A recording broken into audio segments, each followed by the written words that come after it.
Step 1, wake up early, gonna rise with the sun. Step 2, get some good, some food in you. Step 3, think real hard about what you wanna be. Step 4, everybody just do your thing. Wake up, today's gonna be a good day. Wake up, today's gonna be a good day. Wake up, today's gonna be a good day. Wake up, today's gonna be a good day. Wake up, today's gonna be a good day. Wake up, today's gonna be a good day. Wake up, today's gonna be a good day. Wake up, today's gonna be a good day. Yo, set your affirmations, aspirations. I got shit to do, the aftermath of preparation. Good food, good mood, blood in circulation. One step at a time, yeah, that's how you make it. Set a goal you control and the steps you take them. I try to pick one thought, have some concentration. And if I make a mistake, it's called education. I try to do this every day, call it replication. Wake up, today's gonna be a good day. Wake up, today's gonna be a good day. Wake up, today's gonna be a good day. Wake up, today's gonna be a good day. Wake up, today's gonna be a good day. Wake up, today's gonna be a good day. Wake up, today's gonna be a good day. Wake up, today's gonna be a good day. So life ain't easy, yo, I think there's a reason though. Ups and downs, just like every different season, yo. Sometimes I'm high, other times I'm barely breathing, though. I always gotta fight and hide from the demons, yo. Negative thoughts are poison, they rot. Head full of flies, so here come the clouds. They'll never stop unless I can swap all the bad for the good in my head when I'm lost. Yeah, so I'ma fake it till I make it. Positive thoughts are overtaken, I got patience. One day at a time is how you operate a cadence. A flow, you grow, you show yourself a foundation. Stay away from all the shit that causes temptation. I know that I like to do it cause it's sensation. I live my life in my head like a narration. Don't expect greatness, do my best, man, I'll take it. Wake up, today's gonna be a good day. Wake up, today's gonna be a good day. Wake up, today's gonna be a good day. Wake up, today's gonna be a good day. Wake up, today's gonna be a good day. Wake up, today's gonna be a good day. Wake up, today's gonna be a good day. Wake up, today's gonna be a good day. Wake up early, gonna rise with the sun. Step 2, get some good, some food in you. Step 3, think real hard about what you wanna be. Step 4, everybody just do your thing.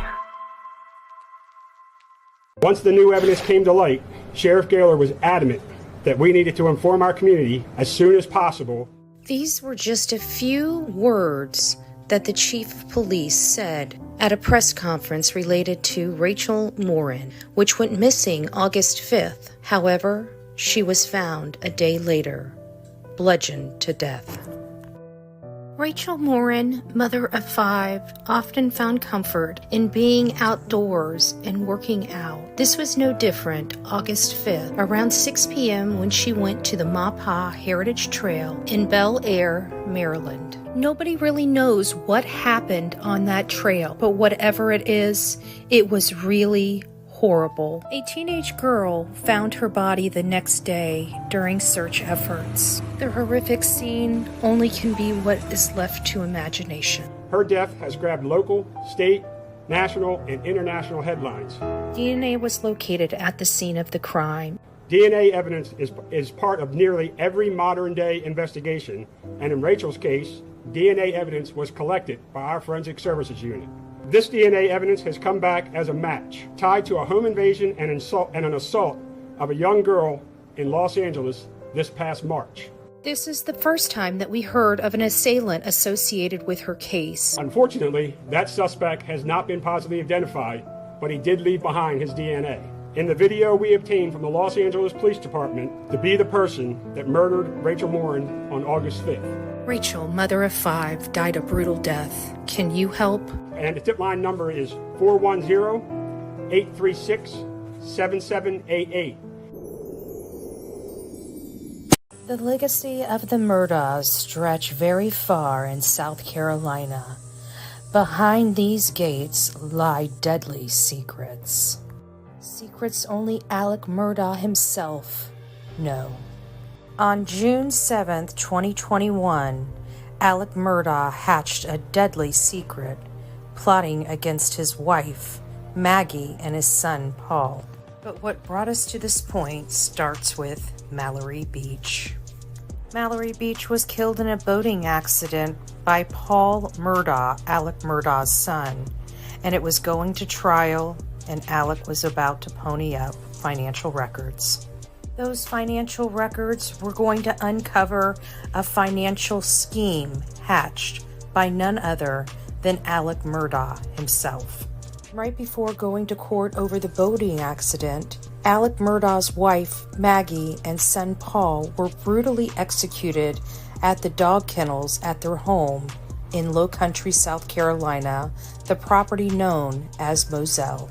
Shortly after the murder of his wife, Maggie, and his son Paul, he had a foiled suicide plot at a local church nearby. Alec had a friend try to shoot him in the head region, which again failed, and he went to the hospital where it was a superficial wound, leaving everybody to believe this was a foiled suicide attempt to garner sympathy from the community. This foiled attempt was captured on camera at the local church. Alec Murdaugh received 2 life sentences for the death and murder of his wife Maggie and his son Paul. After Alec's double homicide conviction of his wife Maggie and his son Paul, he has since set his eyes on the clerk of Colton County, Becky Hill. Becky Hill is now come under fire for putting her hands on the scales of justice in an effort to get Alec Murdaugh convicted. Alec Murdaugh's defense team state that Becky Hill put her hands on the scales of justice in an effort to get money for a book deal. Alec Murdaugh has a hearing for a motion for new trial coming up on January 29th. This hearing details how Alec Murdaugh believes Becky Hill, the clerk of Colton County, put her hands on the scales of justice in an effort to get a guilty verdict from the jury. The judge in the matter stated that she will be willing to hear from the jurors and Becky Hill only at the most recent status conference hearing. Welcome to the Bullhorn Betty Crime Stories channel as we prepare to go to this hearing to find out whether Alec Murdaugh does indeed get a new trial.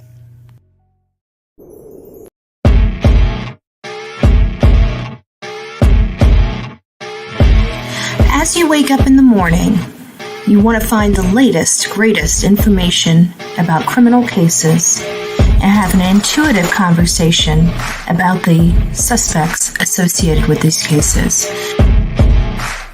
Head over to the Bullhorn Betty channel on YouTube.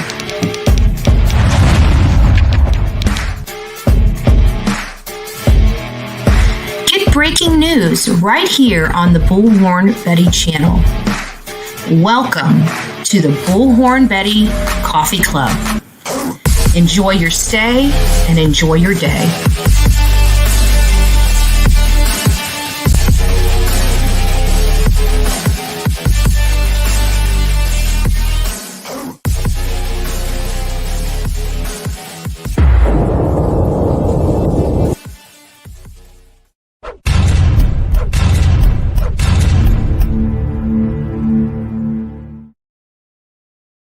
And of course, I had to move the computer. Hopefully it stands up.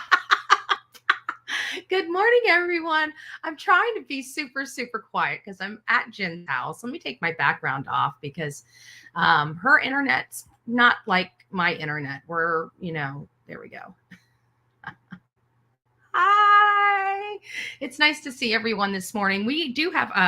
We are going to be showing some things, so you guys are going to have to bear with me because I'm working on one computer, one screen. I hope everybody's having a wonderful morning. I'm sorry I kept trying to go live, and I got to tell you, yesterday I was exhausted. By the time I got here, I was pooped. We went, I got to meet some of Jen's friends. We went and kind of scavengered this one storage unit. It was it's coming up for auction or something like that. I can't remember, but anyways, we got a little something here and a little something there.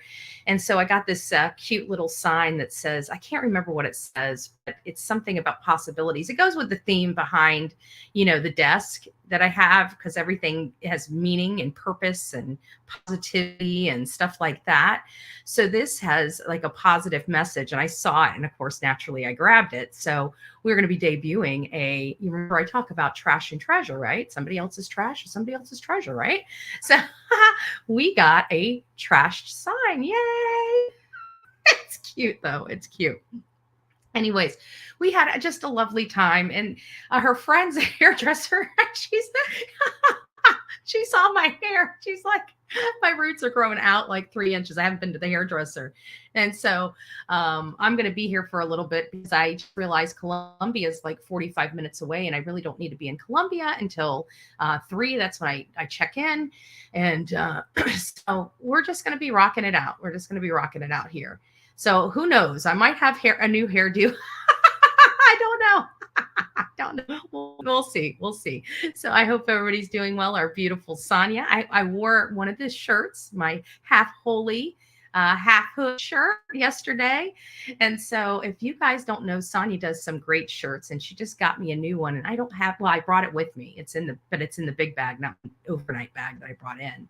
So if you guys have any custom, if you guys even have your own stuff, like you just want it on a shirt, you design it, but you don't feel like ordering it from, whatever what's custom ink. Oh Lord, those shirts are expensive. I remember going on custom ink. I can't remember what it was for.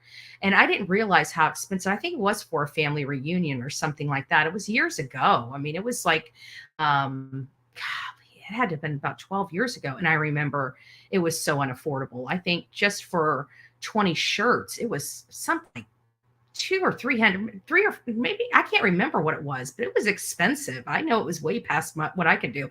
She does lovely work. You don't have to worry about the stuff peeling off. It's good quality. So if you guys need something, Sonia's your girl. She is your gal. And you know what? And every time you purchase something from her, I can promise you, Sonia's work speaks for itself. She has provided keychains, flyers, shirts, for victims' families. So, you are supporting a cause with her, a great cause, nonetheless. So it's always positive. Aw, Sonia already coming out. And be ye kind one to another, tenderhearted, forgive one another, even as God for Christ's sake hath forgiven you. Oh, that's sweet. Thank you. Angie, good morning. Who else do we have? TL. I'm present. Bayou Babe is up in the house. Nice to see you, Angie. Manic Mama T is here. Good morning, love. I hope you're doing well. Gigi for life.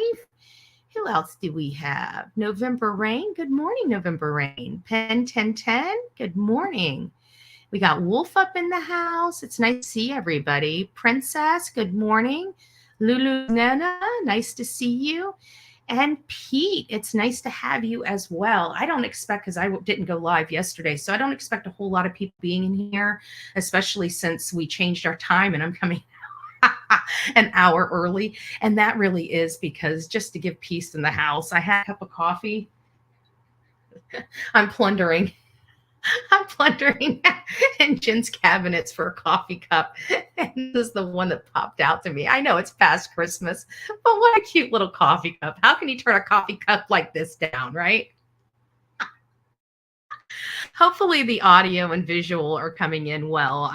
It's showing excellent on YouTube, but on StreamYard, it's showing my stuff is going up and down. I know it is cute. I got to tell you, my coffee tastes better in this cup for some reason.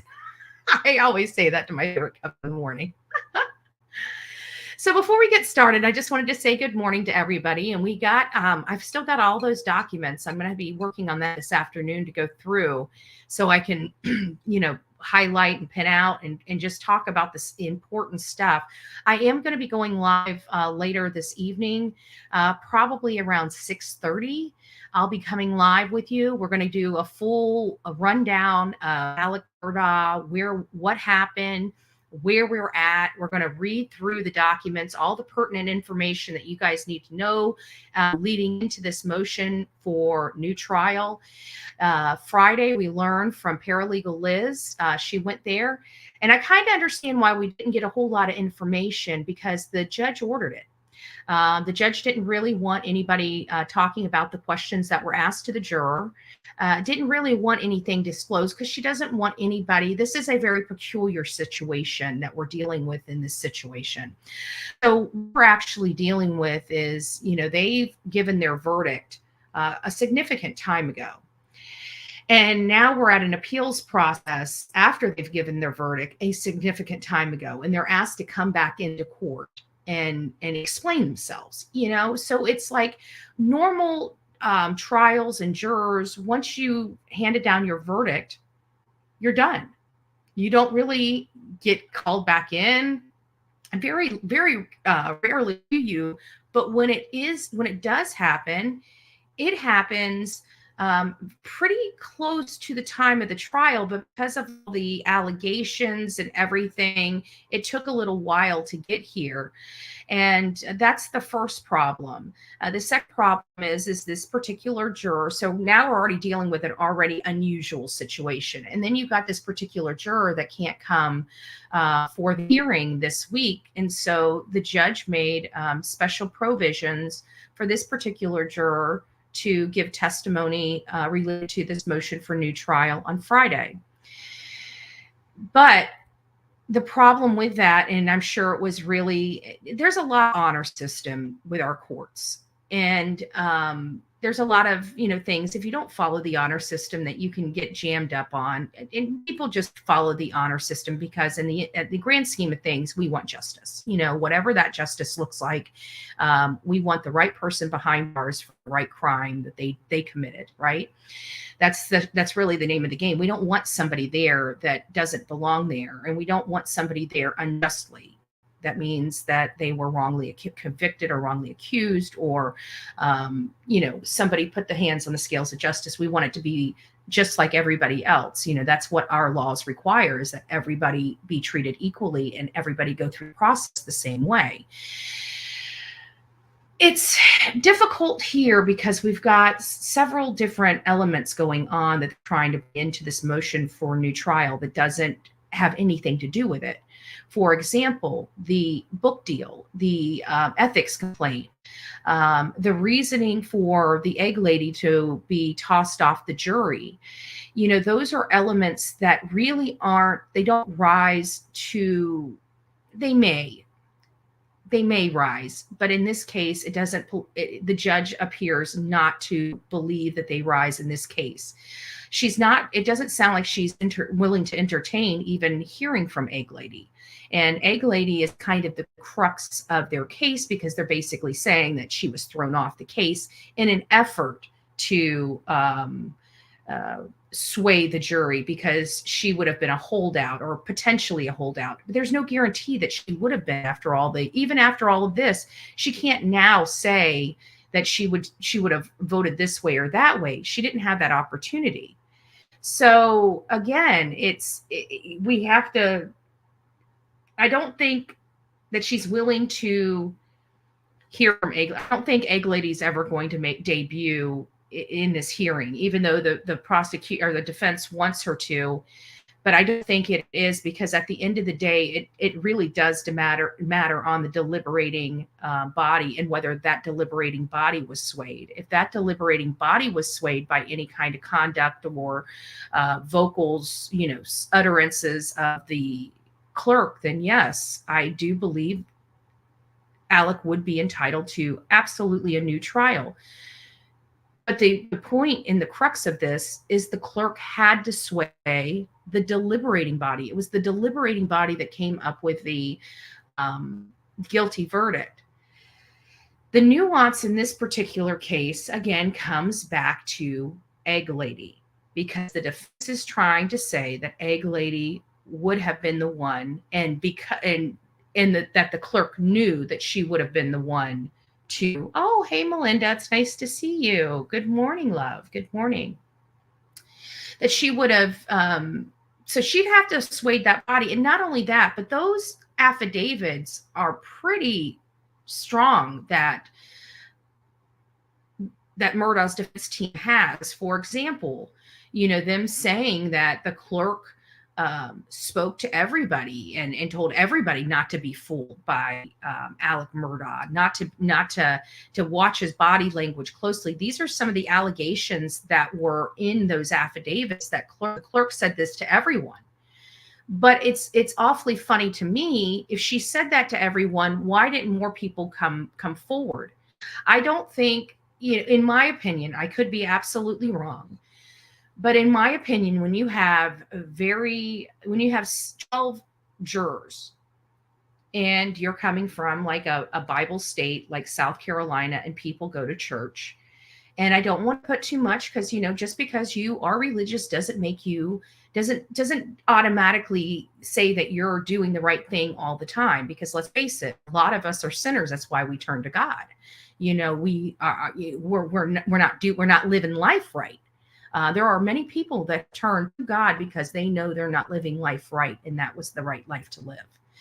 So again, I just feel that, as imperfect as it sounds, I just feel that at least somebody, one other person would have come forward from that jury body. One person that says, what, I did hear her say that, and it did sway my mind, and I did pay extra close attention to Alec Murdaugh, and I, did notice his body language, or, I don't even know if that would rise to the level, but, did she sway their mind? I would have thought that at least one other person that was in the deliberating body, because only one or two jurors in this whole trial, which was, actually pretty decent, that were removed or replaced. I know that there was a 4-person that was changed out, and I know that Egg Lady was,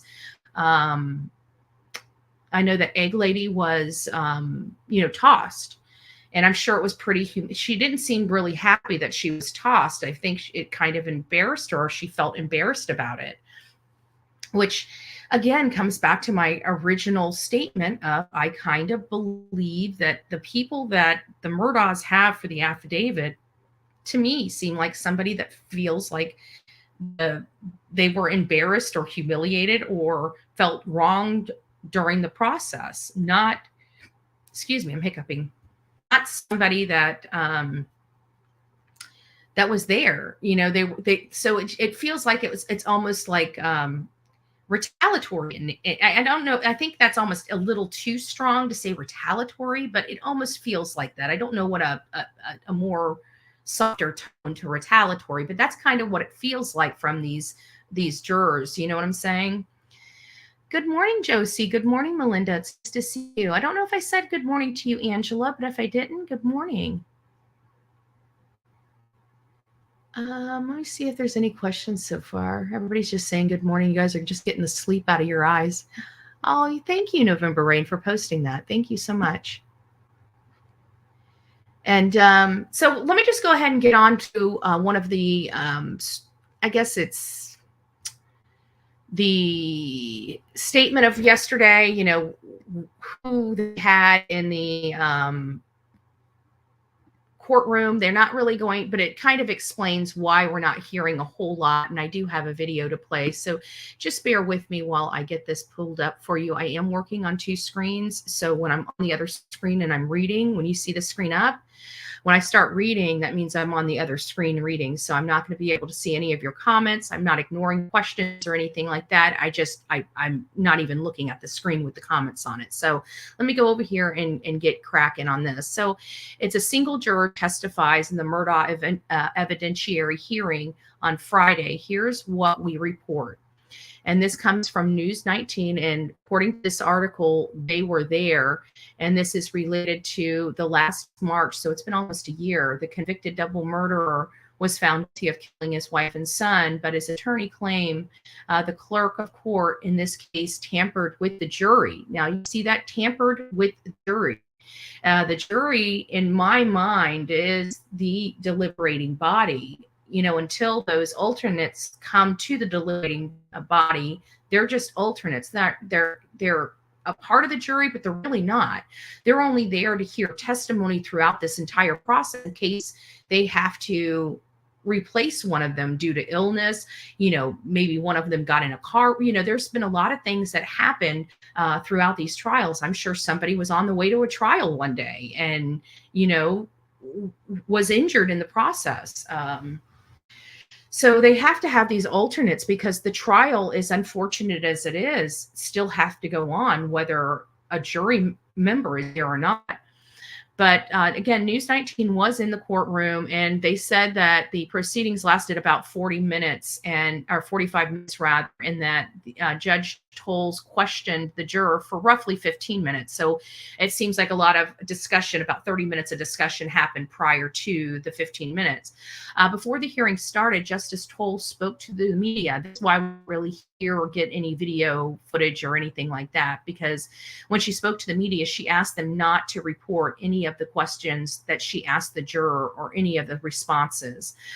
She asked them not to report the characterizations of the juror to keep them anonymous. So I'm pretty sure we can say like a female juror, male juror, but we can't describe, she's 5'9", blonde hair, blue eyes, lives in the, low country acres resort in low country. You can't do that. But I think they can say that the juror is a male or a female. And that's probably about as much characterization that I would think that the judge would be comfortable with, in my opinion. This is an effort to make sure that the other 11 jurors set to testify on Monday, which we're going to be there, don't see any of the news coverage ahead of time that might influence their testimony. Again, this really does come back to almost an honor system. You know what I'm saying? Like, it's one of those things where, oh, good morning, Rebecca. It's nice to see you.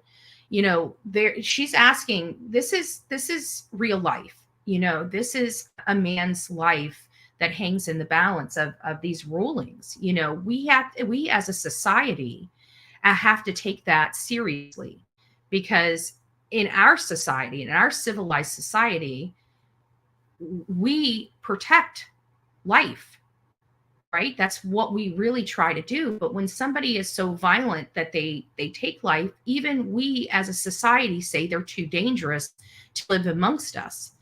So, but there's a process to get there.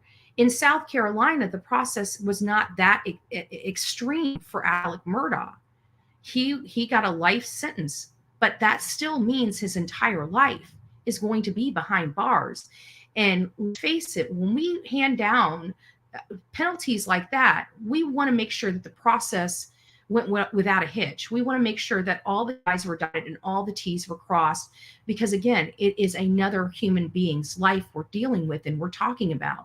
And whether that person deserves to be behind bars for life, that is a miserable way to live your life if you have not done anything wrong. So we as a civilized society say, we're going to make you prove beyond a reasonable doubt that this person did it before we hand down that kind of verdict. And we're going to take people that have no relations to any of the victims, families, or anybody, peers, totally unbiased peers that are in your community, to listen to this case and deliberate on your behalf and tell us whether they think you are responsible for this crime. And this process is a very honorable process and requires honesty and you being proper in the process. So in this particular matter, they're saying, wait a minute, somebody violated our rights in the process, and that person was Becky Hill. But we also have to remember that this is also a defendant that was convicted of a double homicide and is spending the rest of his life behind bars. He has nothing to lose making these claims, whether they hold water or don't hold water. They have a very convincing argument here. I won't lie, right? We are all on the fence, in my opinion. I know I am. I am. We are all on the fence on how this is going to go. I truly believe he's not going to get a new trial. If Judge Taylor keeps it narrowly focused on the jury and Becky Hill, he's walking away without a trial. As soon as we hear Egg Lady come in or Judge Toll be willing to listen to Egg Lady, then we might have, something. But and again, that depends on what the jurors say. We may have a juror that goes up there and speaks to that judge and answers the question, and it tanks Becky Hill. Because let's face it, we don't have the affidavits for any of the other jurors. The only affidavits that were made part of the public record was Egg Lady, and I think maybe that Bedhead Betty. That is a true statement. I won't lie. That is a true statement, Thomas. Bedhead Betty. Bedhead Betty reigns again, right? Yeah.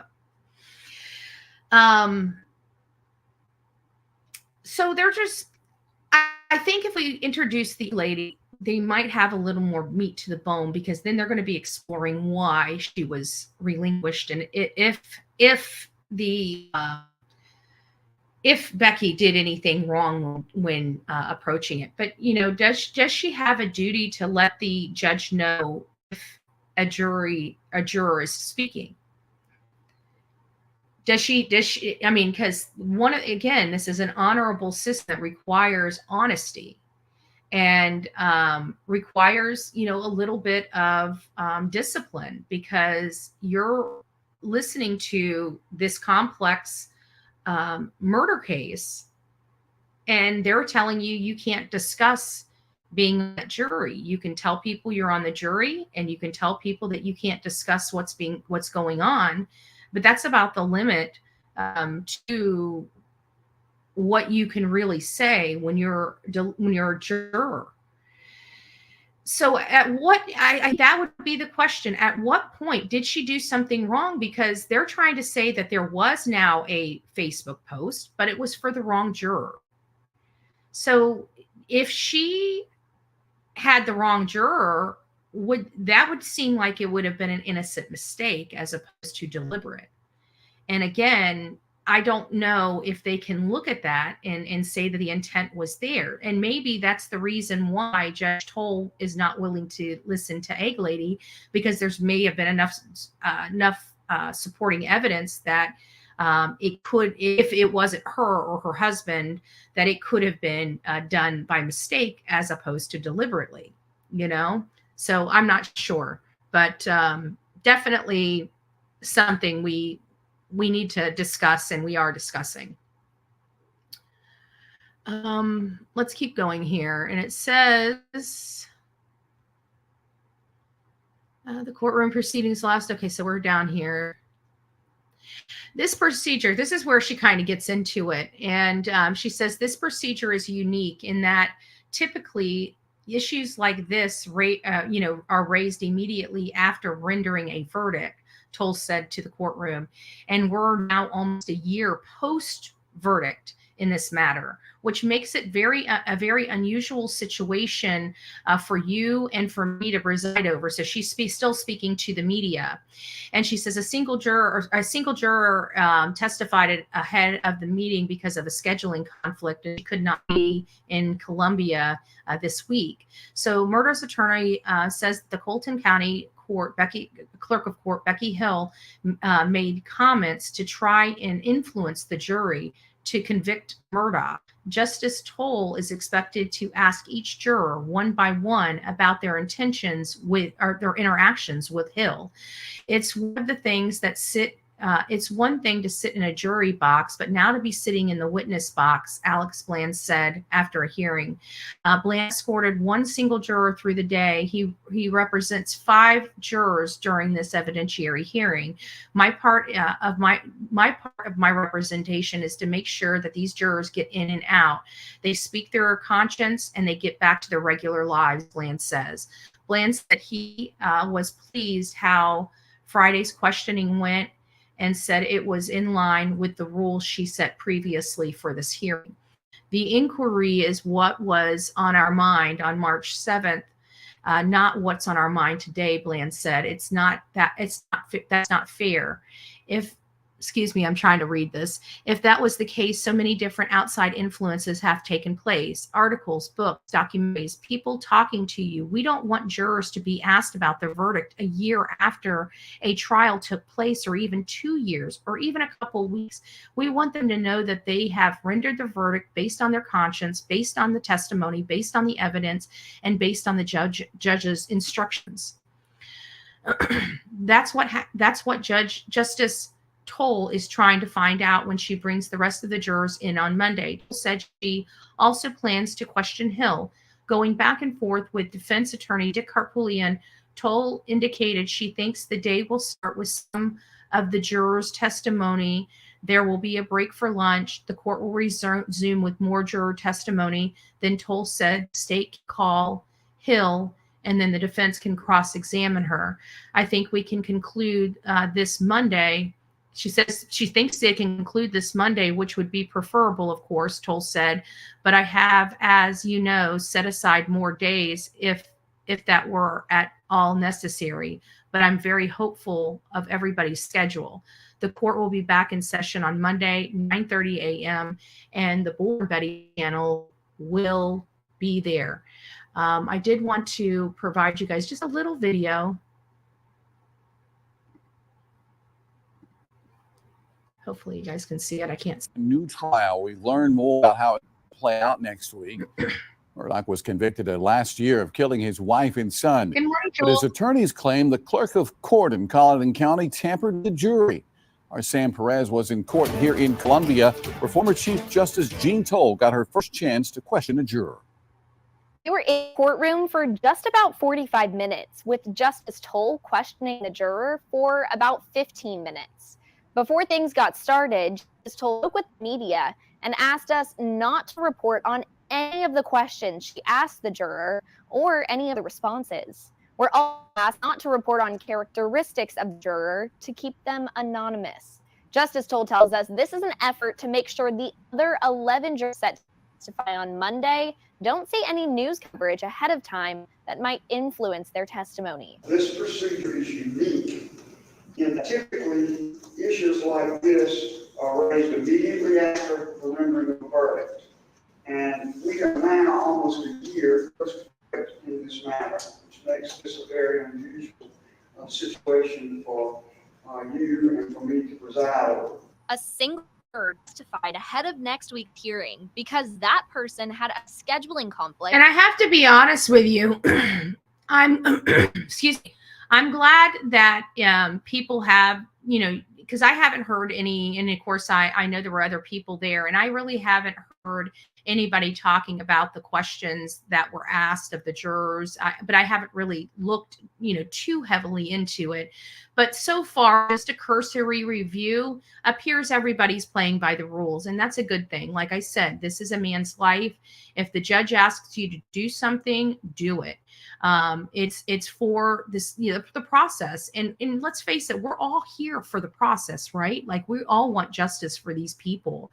So again, it comes down to justice. And I'm still a little butthurt that Paul and Maggie don't have a headstone. I'm going to keep going back out there. Every time I go through South Carolina, I'm going to make it a point to stop by and take a picture of their sites and pay respect to them. And hopefully maybe one day we'll go by there and see a big, beautiful headstone that's rightfully deserving for those two victims. And it breaks my heart that still just a few months ago when I was out there, still nothing, almost a year post-verdict and almost 3 years since they were senselessly gunned down. So there is that. And couldn't come to Columbia next week. Murdaugh's attorneys say Colleton County Clerk of Court Becky Hill made comments to try and influence the jury to convict Murdaugh. Toll is expected to ask each juror one by one about their interactions with Hill. One thing is sit in the jury box, but now they're sitting in the witness box. Attorney Eric Bland escorted the single juror throughout the day. Bland is representing 5 jurors during this evidentiary hearing. Those 5 jurors, in my opinion, are lucky. I truly like Eric Bland. I think he in this matter, he did the right thing because it's the right thing to do. He's represented a lot of clients pro bono, and I can't imagine how taxing that has to be on his office.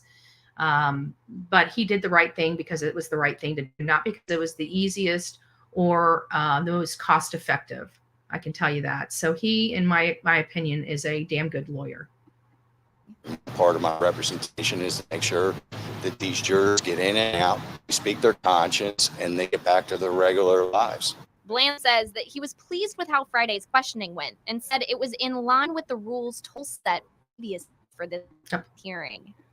I really do like Judge Toll. Actually, to be honest with you, so far in all of these hearings from Judge Newman to Judge Toll, even the presiding, the Chief Justice, I can't remember, Chief Justice Beatty, they were just, they all seem very good at what, they're at the top of their profession also, but they just have this, they know how to do this, and they do it.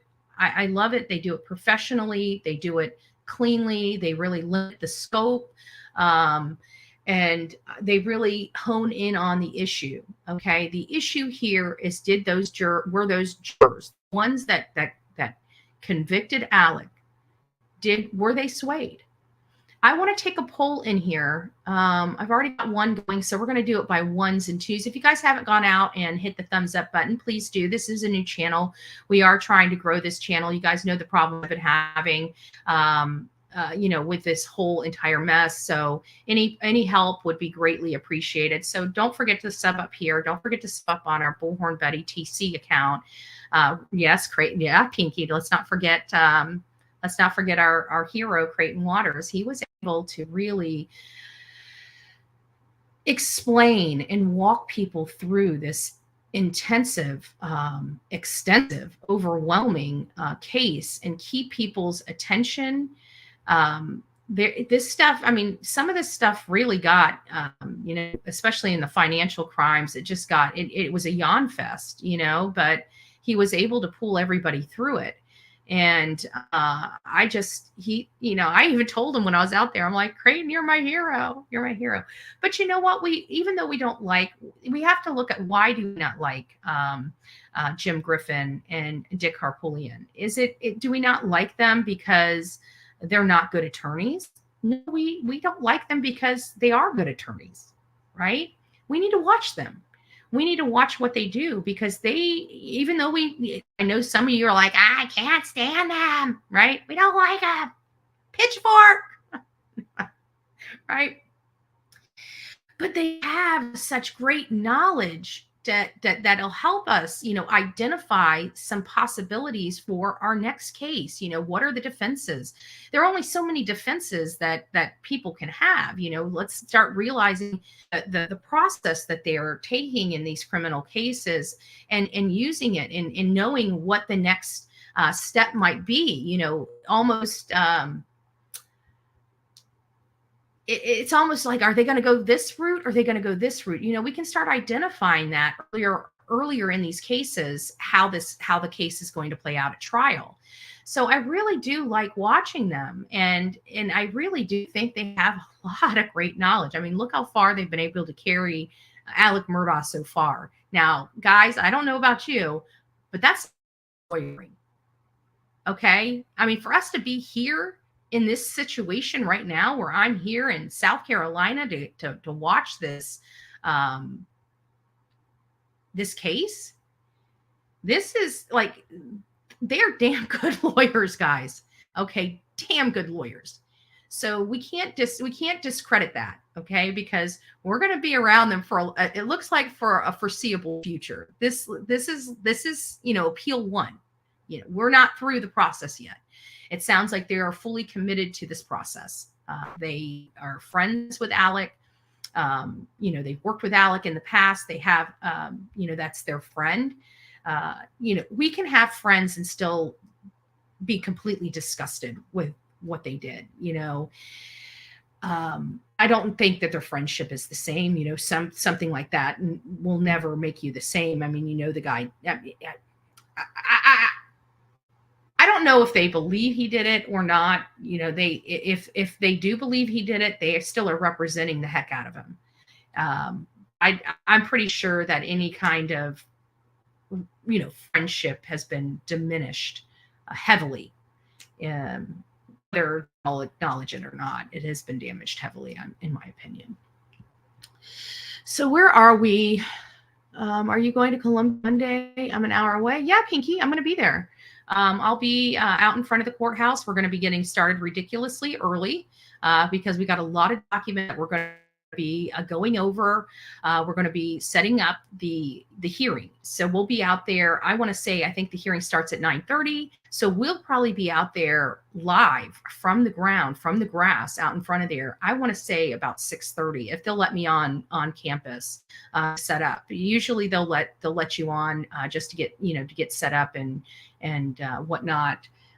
They don't really say anything as long as because they have officers there and whatnot, but we'll get a position and we'll get set up and get live and make sure that we can stay in that position. I might end up setting up 2 cameras in different locations. I'm not sure how I'm going to do it yet. I got to go out there this afternoon, later today. I've got to go out there and kind of scope out the courthouse and just, you know, go ahead and get some of my content photos before we start getting hustle and bustle. I like to have pictures of the courthouse, pictures of the, you know, the grounds. I use those later in the productions and whatnot, the videos. So we'll see what we're going to do. That's all up in the air, but I have a feeling we're still going to go ahead and start around 6:30, 7:30, the latest here on the Bullhorn Betty channel, because again, we have a massive amount of documentation that you need to be informed with before we go into the motion for new trial. This is an evidentiary hearing. As previously stated, that's why the jurors are there. They're providing the evidence in this matter. So I'm trying to decide, Pinky, maybe a meetup. Yeah, we'll be out there. Paralegal Liz is coming too. And It's Me Too is going to be rooming with me.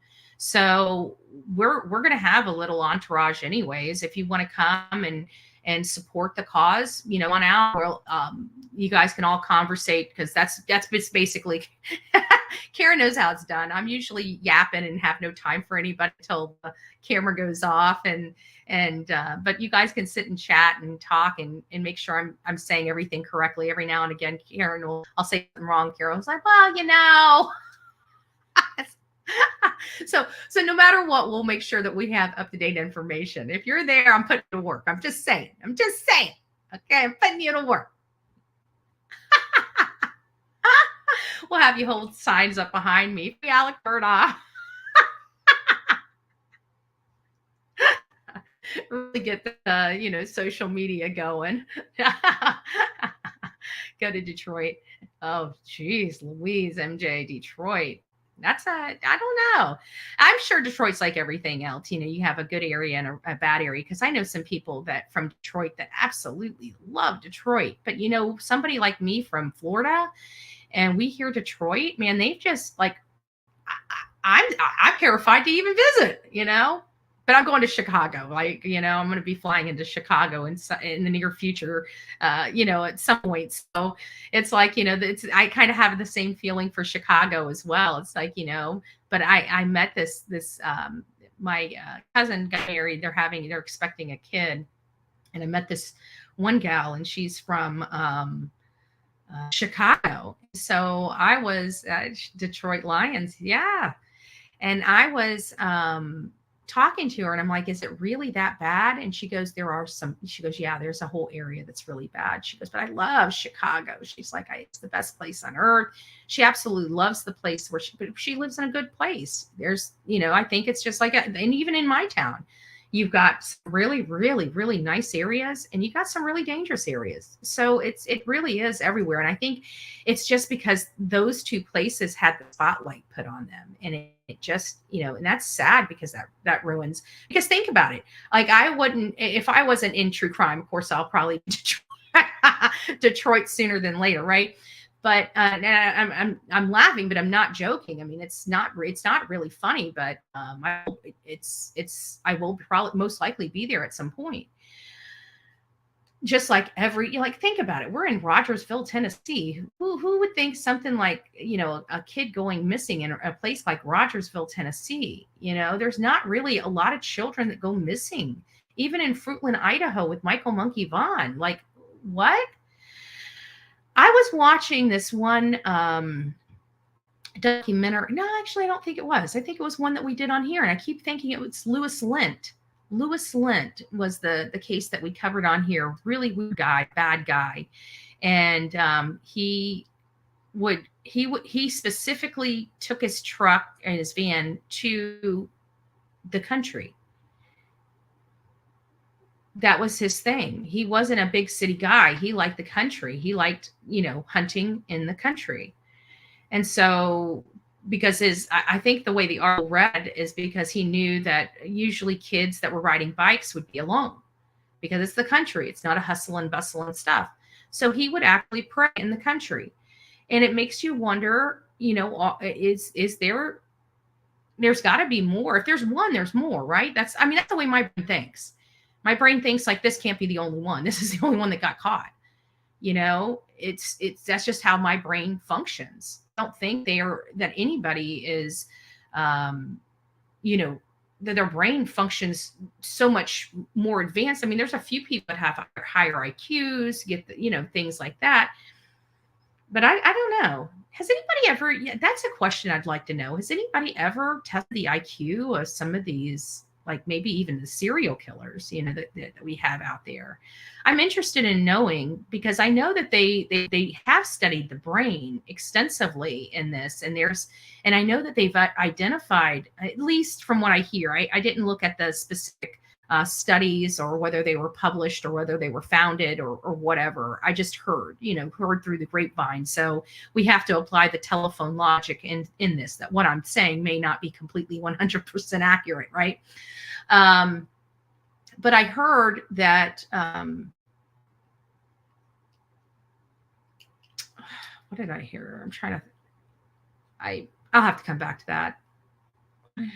What was I talking? I went on a tangent and just lost track. I'm still exhausted.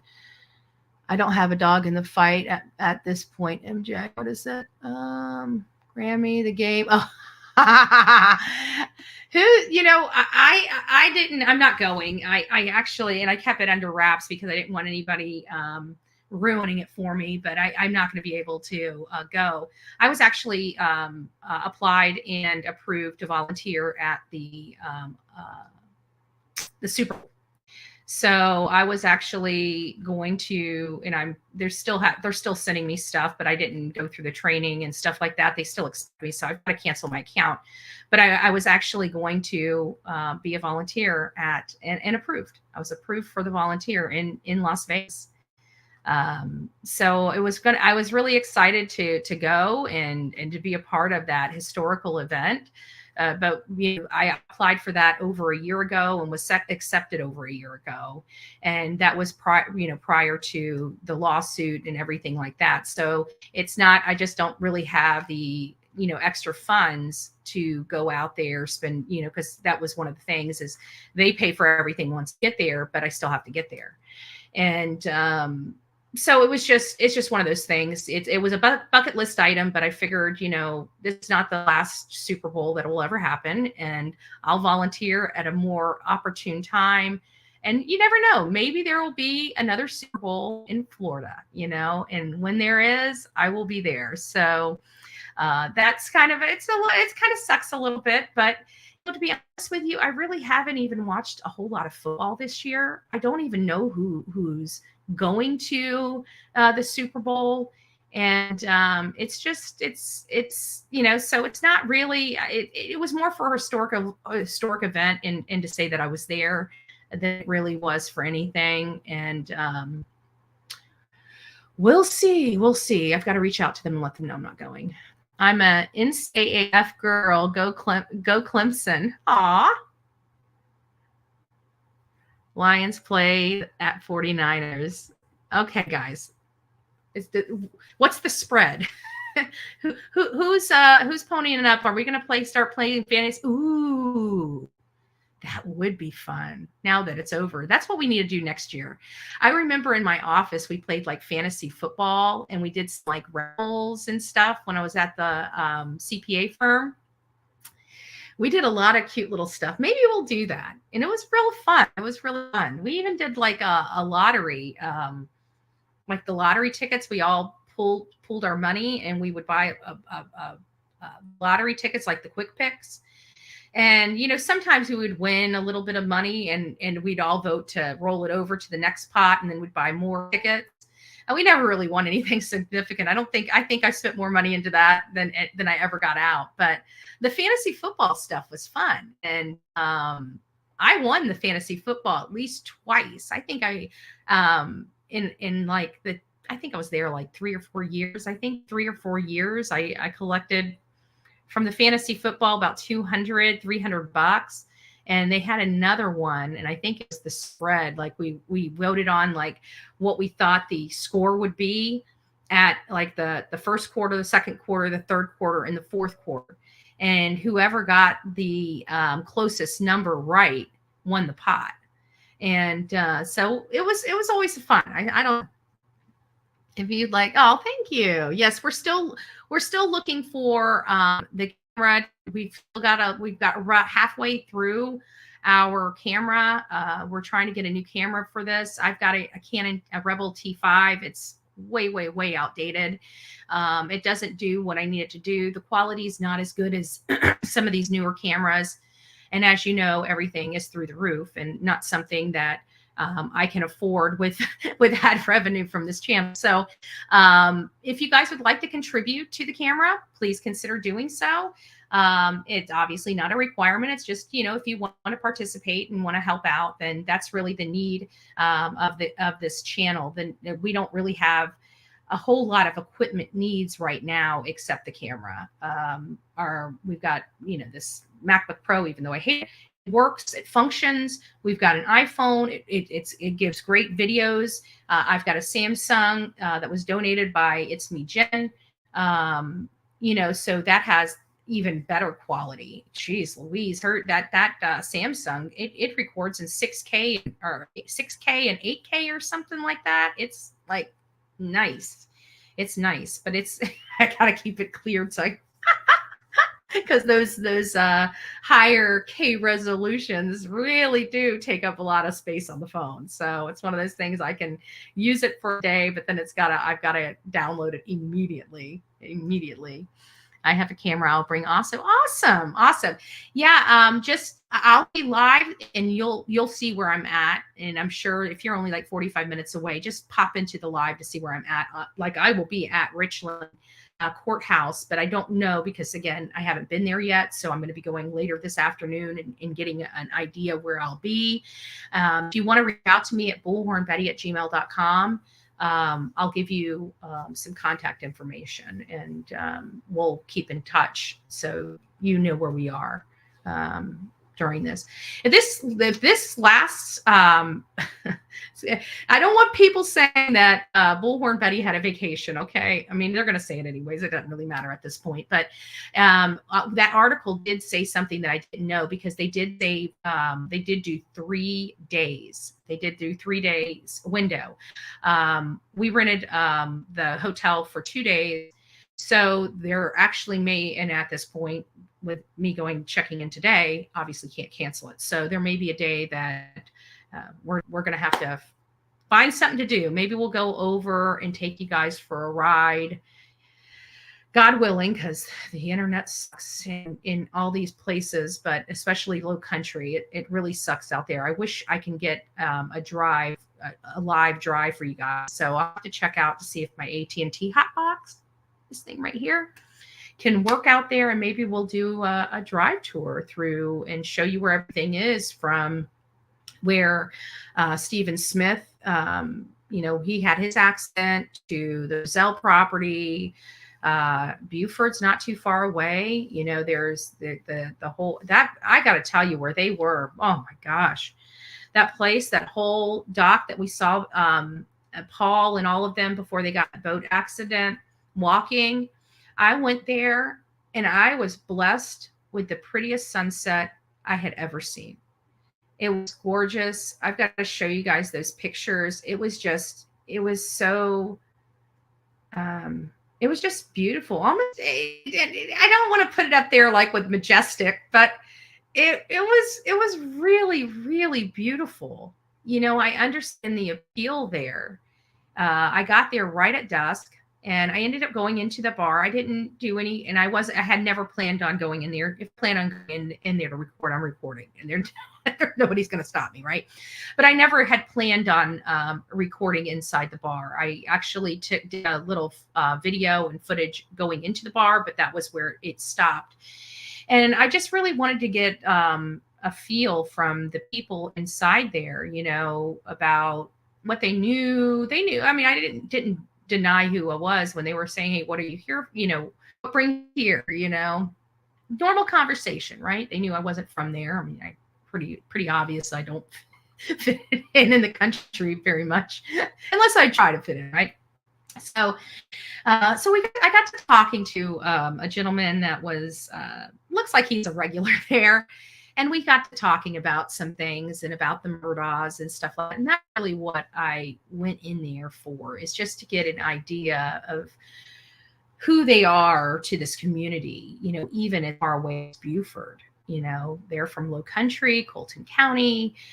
Buford is a little ways away. What is the Murdaughs to them? And Murdaughs are somebody special, they hold a lot of weight in South Carolina, even after this whole thing with Alec Murdaugh. It has damaged the Murdaugh name, but don't think they don't still have a lot of power to wield here. They're still in high powered positions, or like business wise. They all come from money. They can, people still, I still feel that people still fear speaking about them or speaking ill of them for the repercussions that could come their way. And that's a problem for me, that, to be that fearful of one family stretching from Colton County all the way over to Low Country, all the way over to Buford. It's just shocking to me. I guess I don't know how to say other than that. It's pretty shocking. They had a lot of power, and they wielded it. We give people power that that's the whole voting process and stuff. I'm not going to get on a diatribe on it, but we give power to people. I mean, that's what we do, because we have to work, we have to take care of our family, and we need somebody to run this country. So we give power to people because we trust they'll do right with that power. We don't want them to do malicious stuff with that power. We don't want them to use that power to game the system or to one-up themselves over everybody else. We want this system to be proper, and we want to hold our officials and our politicians accountable to us, to the people that put them into office. And this is a family that has held a position for many, many, many years, 100 years, being, going in our U.S. history books, because so far to this date, and I don't know with our new laws and, we're trying to change people from being able to do that, to hold that kind of power for so long. We're doing term limits. We're finding ways, us as citizens are finding ways and pushing our politicians to find ways to fix this problem. So this doesn't happen in this country, where one family can become so powerful that one family almost acts like a king or queen over their community, as opposed, being a person acting in best interest. Now, just because they're king and queen, are they not acting in the best interest? In my opinion, when I say it like that, because sometimes I feel that they're acting in their own best interest before everybody else's, and that's exactly the opposite of what their job is. What their job is not to think of self first.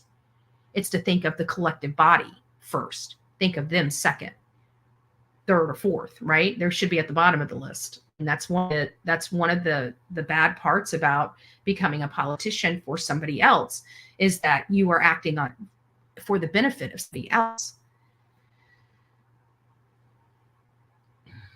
Putin uses power. Remember when the polls went down in South Carolina abruptly? That was call from the 100% he could win in South Carolina. Truth. And and Dick Harpootlian is running for office. Is it a U.S. Congress position or is it a state Congress position? For whatever reason, I think he was going for U.S. Congress position as opposed to state. I'm not sure though, but he is running for office. I heard that he is running, and he's not running for like a position related to lawyer, like the prosecutor or the state prosecutor or, the public defender's office, whatever it is. I don't think that he's running for something like that. I'm pretty sure it's Congress. I think he's running to either be a House representative or a Senate member, I think is what one of the two. I didn't look into it that much, but I do know he's running for office. I just don't know which office he's running for. Good morning, Emma. It's nice to see you, love. Good morning. All the poll buttons made me laugh. I know. I try to make it a little comical. It's just to remind you, don't have to forget to go hit the thumbs up button, right? I mean, that's the name of the game. I was going to say, listen to this. I know I got some jokesters in here, plus, all the other channels to boot. I was going to make it laugh. And I was going to say, or should your DNA be around Bullhorn Betty's neck?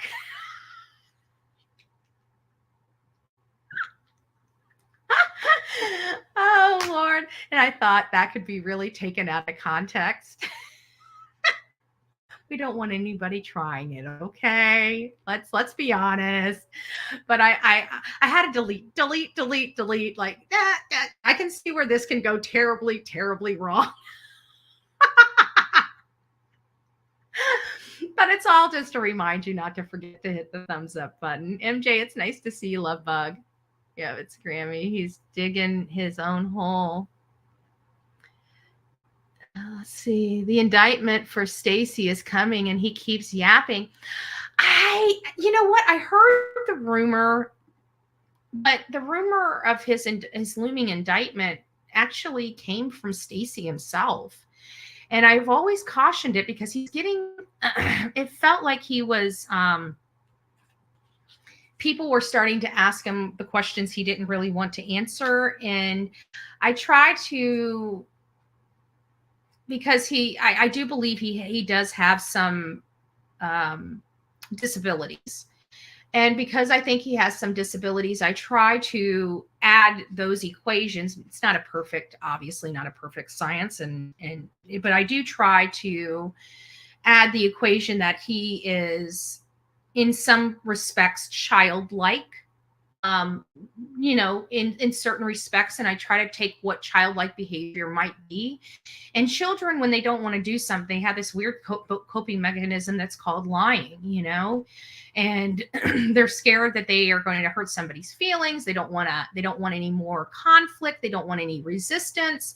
So make up something to kind of reduce that resistance. For example, if you've already went up on this chat, that chat, and that chat, now they want you to come back to answer these follow-up questions. Now that they got to analyze what you said on this chat, that chat, and that chat. Maybe, now he might have an indictment.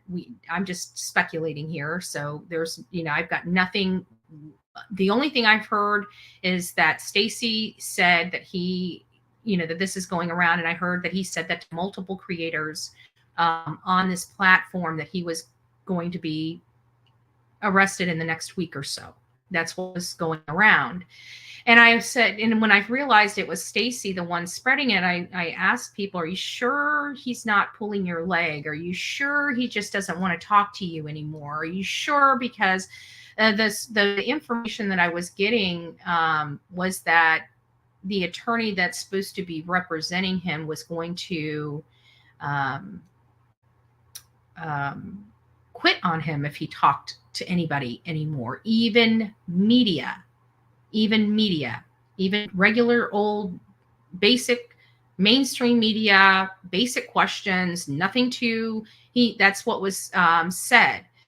And again, it was said to multiple creators because multiple creators reached out to me and said almost the same exact identical story from one person to another. Which again was a little weird, right? To have the same exact story from one person to the other. Right? I mean, I guess, but it almost seemed like it was stated exactly the same too. And I mean, I have conversations with people all day long about, say a topic of Alec Murdaugh, but the conversation from person to person isn't identical. It's the same topic, but definitely not an identical conversation. So that was something, and I asked, now I don't know if it's true or not true, but I did ask enough to find out, like, are we sure that, he's not pulling a Don and Candace, right? I mean, that's what I'm going to call this, where you start playing games when there's an active investigation going on. So that's what a Don and Candace is. That's what they do. That's the first family I've ever met that has ever done that. So, are they pulling a Don and Candace? I don't know. Too many conflicting statements. I'm curious at what he said on that newest. He went on the newest channel to speak to that lady there. I didn't get a chance. I saw that it is there. I saw that there was another interview, and I haven't watched it yet because when I saw it, it was this morning. I traveled a lot yesterday. When I wasn't traveling, I was visiting with Jen. I only get to see Jen like maybe once a year. So I got an opportunity to see her, which was nice. I'm still here. I'm in one of her rooms, right?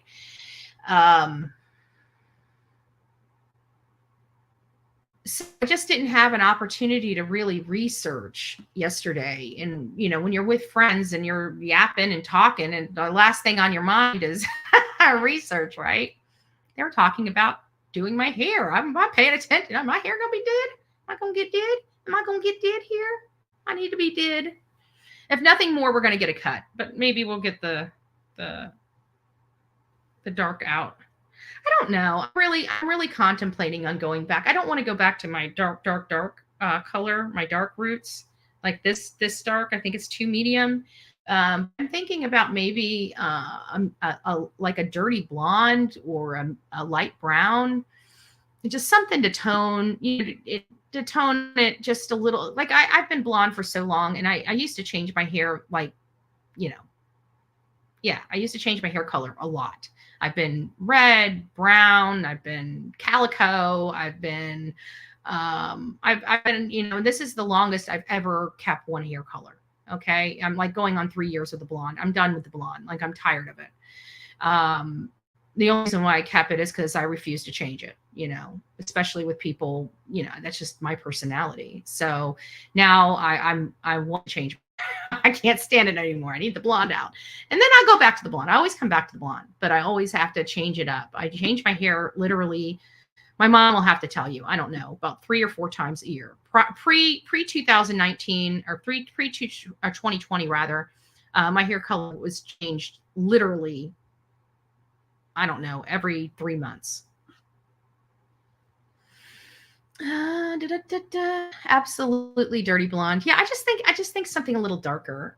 It's too light. I'm not out in the sun. Whenever I'm out in the sun and my skin tone's darker brown than the lighter hair is fine, but my skin tone starts getting lighter. I like the darker hair. I don't know why. Just is. Oh, thank you, Just Debbie. You're always so sweet. I wish we had a lot more sweet people. We're building it, right? We got a good few people that are on the crusade of good. So, that's at the end of the day what we're looking for. We're not trying to save everybody. We're just trying to save the few that want to be saved, right? So it's one of those things. I mean, we're out here, we're beating the pavement. We're looking into these cases. We're doing what we can. We go a lot deeper than mainstream media. I can tell you that. We actually give a crap. I care about Maggie and Paul. I got to tell you, it breaks my heart to go out there and know that they do not have a headstone. It bothers me. It really does. Do you think any other news anchor or a talking head from CNN to NBC to whatever, ABC, Fox News, do you think any of them care? I mean, seriously, do you think anybody out there in mainstream media gives a damn whether Maggie Murdaugh and Paul Murdaugh have a headstone? Do you? No, they don't. They don't give a crap. Because if they gave a crap, there would be a story. There's no story. They don't give a shit. I do. I care that there's no headstone for 2 murdered victims, no matter who murdered them. I don't care if it was Alec or if it was a third party, somebody that they didn't even know. I don't care. They're still victims, and they deserve a little bit of respect, especially from their own family. I don't think Maggie's family, Maggie's sister or mother and father should have to pay for that headstone. The Murdaughs brought that headstone. The Murdaughs. Those 2 people are dead because of a Murdaugh. Senselessly. All over money. Money. Greed. They deserve a headstone. But no, I don't think mainstream media gives a damn about whether they have a headstone or not. So, I mean, we get a little... I gotta stretch my legs. Sorry, guys. I gotta stretch my legs out. I've been sitting on them. Oh, I'm trying to keep it quiet. I'm so thankful that Jen's house is like a split floor plan. So at least she's on the other side, but it sucks because at 3 a.m., well, I let her wait until about 4 a.m. But about 4 a.m., I got up and made coffee.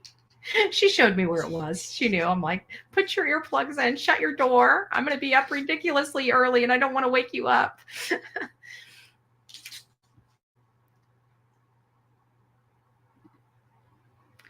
They did get a verdict on Mallory, but the problem is, it feels sad, is that I feel like Mallory got screwed because they got this huge windfall settlement, but there's none in the pot.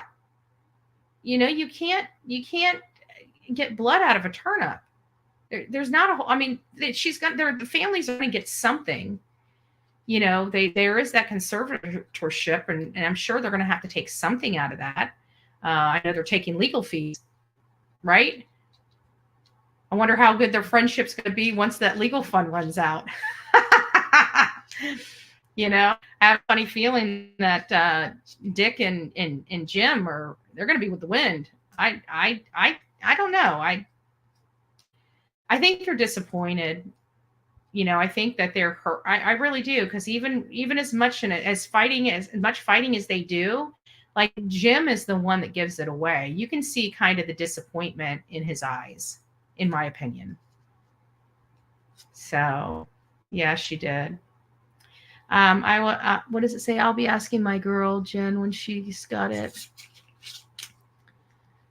Sabine, it's nice to see you. Our oldest son should do something about that. What's going on here? Let me go back up. I'm not taking sides. Once you order a headstone, it can take up to 3 years for it to come in and be set. Yeah, and I get it. There are some that take time to get there, but isn't Randolph the one that died 3 days later? If I'm not mistaken, I'm pretty sure his whole headstone is done. But you know what? Maybe the headstone was previously there, and they needed to carve in the numbers. I don't know. Maybe that's a plausible explanation, but when and I got to apply, Stephen Smith to this, because once his mother got the money for the headstone, that headstone went in fairly quickly after the money was raised. So I guess it's possible, but 3 years, that seems awfully long. Let me see what the typical turnaround time for headstone in Georgia.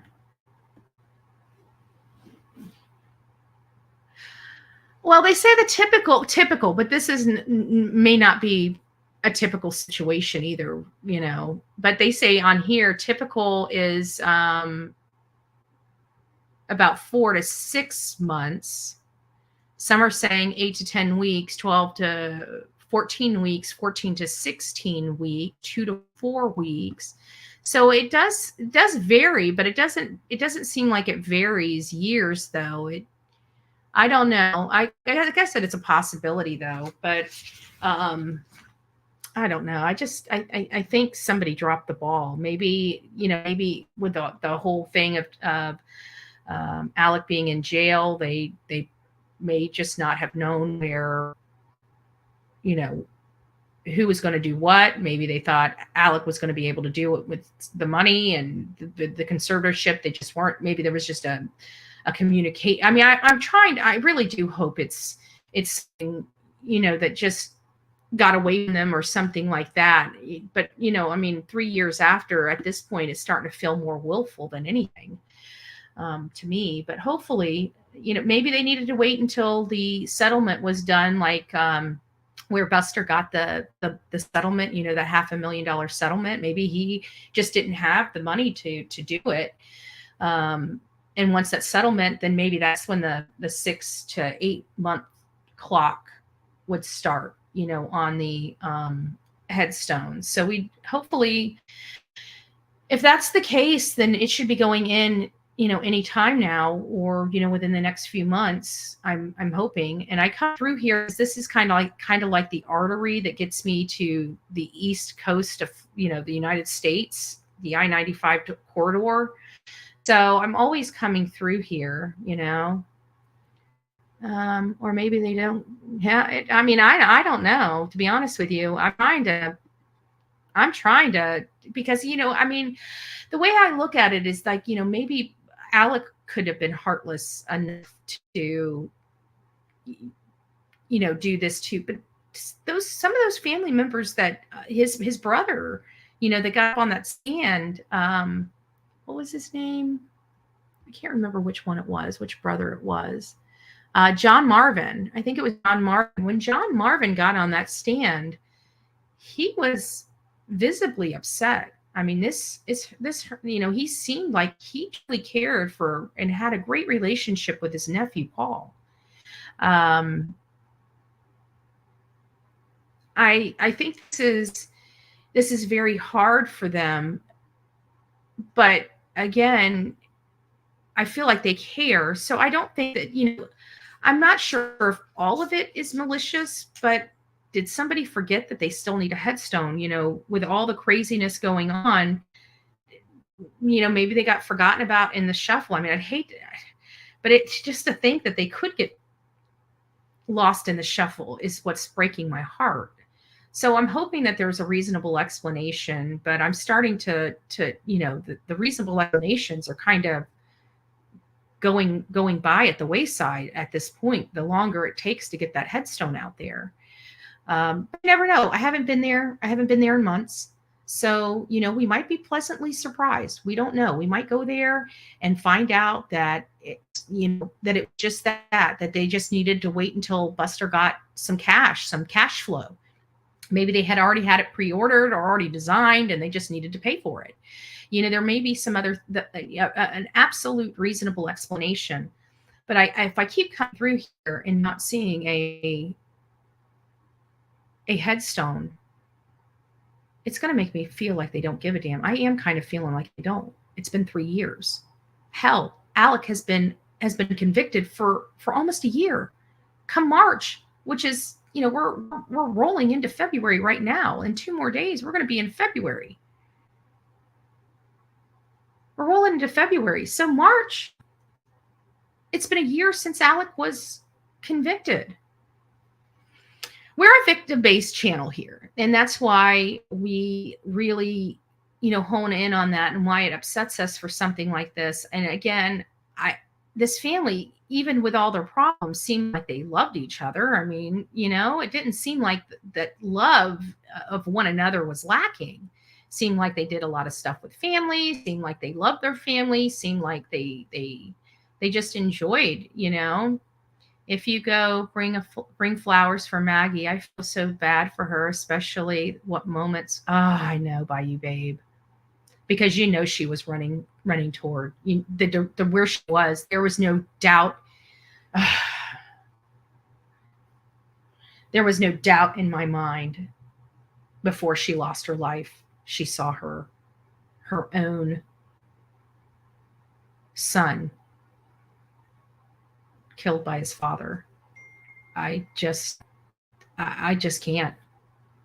That unnerves me. That just freaking unnerves me.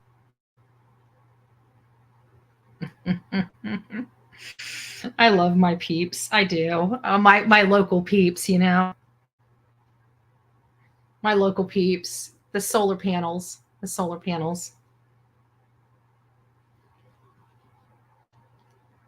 I love my peeps. Solar panels, right? It's so funny because he's like, more to F the FPL. He likes giving the middle finger to everybody, right? I love him too, man. I do. He fights for the veterans. He fights for the veterans really, really hard. And he goes to the mat for the vets in our county. There's no better person to fight for the vets than this particular person. But I got to tell you, he goes to the mattress for the vets. He does. And I got to meet because we're with the VASH vouchers, which is like veteran type of house vouchers that every state gets so many of them, and it supposed to help, house our homeless veterans. And they're very limited for whatever reason. I don't understand how you can limit services for veterans that went over and willing to give their life so we can live here free, right? So we can argue with each other and be nasty and do all that. These people give us the freedoms to do that, right? And I don't understand how we can limit benefits to them. I don't know if we should be kissing their feet for the life that we have. And we take so much for granted. We are so we have blinders on so much that we don't realize how good we have it. So many people are over here complaining about how crappy our country is without even ever seeing one other country. It's insane. You've got people literally coming over here in droves from Mexico. In droves. You think life great over there? Just curious. If it was so great in these countries, why are they trying to come here so bad? We need to look at that. I've got a lot of articles. I wasn't going to do them on this session. I might do them. So I've been doing a lot of reading because you guys know how I feel about the drug epidemic that we are facing here in this country. It's bad. It's causing a lot of what we cover here on this channel, in my opinion, from the children to the missing to the murdered. A lot of this has to do with substances and alcohol and the effects it has on the brain and the lack thereof, and us losing control of ourselves or being irate as we're coming down or angry or, and just that rage that it builds up from this stuff. It's causing a lot of problems. And so we know that it's being funneled. We see the work that Grady Judd does. We applaud Grady Judd for his exposure of this disgusting trade that's going on. And it's with the drug. There's so much more to it than with the whole Mexico. Our government is literally engaging in human trafficking and ST, HT and ST. Our government is. They know that people are using that border and they're leaving it open, allowing them to do business. What do you call that? We had Grady Judd here do a sting where people from Cuba were forced over here for ST. They didn't even want to leave Cuba. I'm so sick of these people standing up on their high horse and saying that they just want a better life.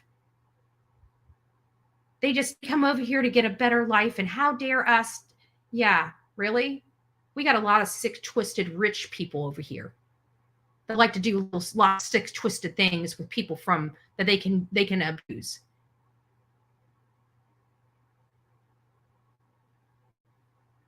And our government is giving them access to do that. Because let's talk about what really, are there good people wanting to come over here for a better life? I absolutely believe 100% there are. I absolutely believe there 100% are. And I feel bad for those people.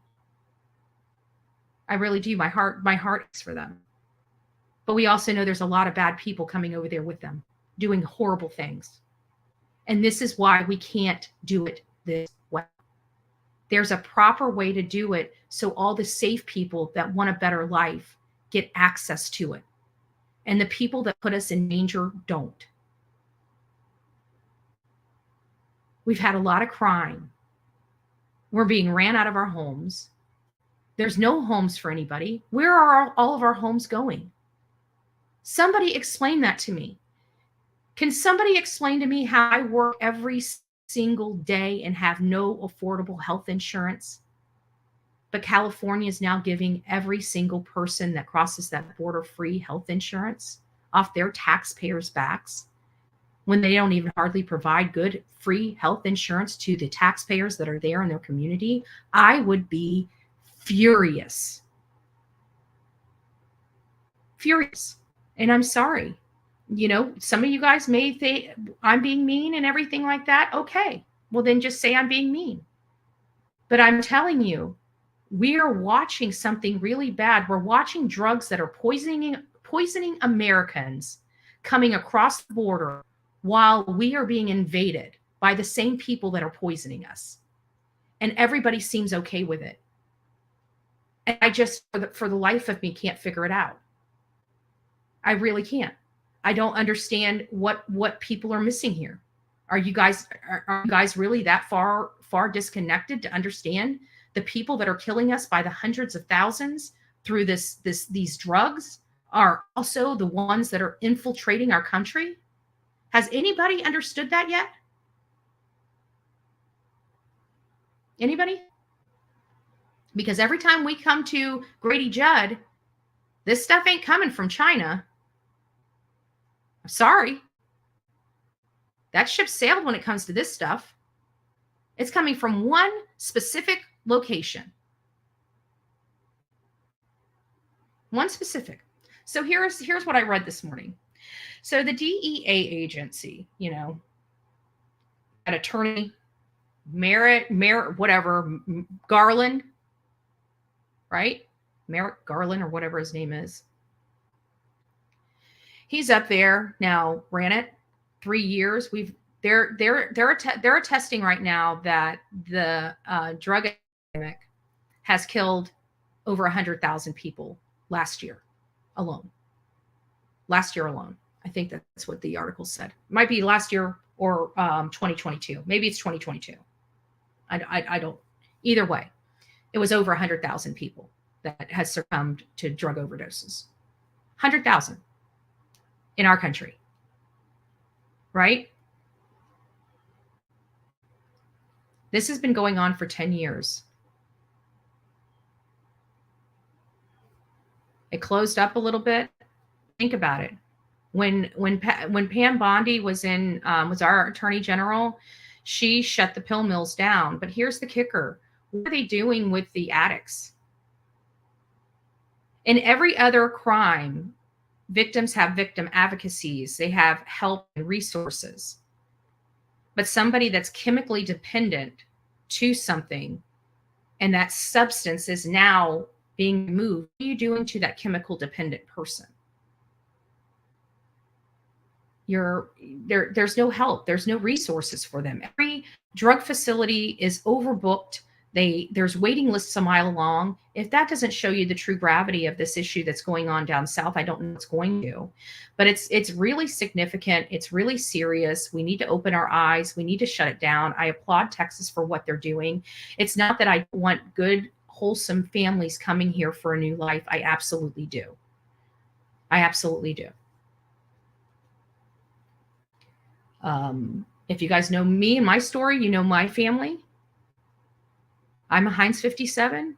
I have a whole section of my family that are Hispanic.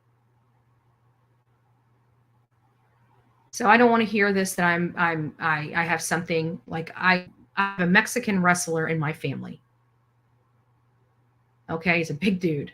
You don't want to mess with Bullhorn Betty. I got a wrestler.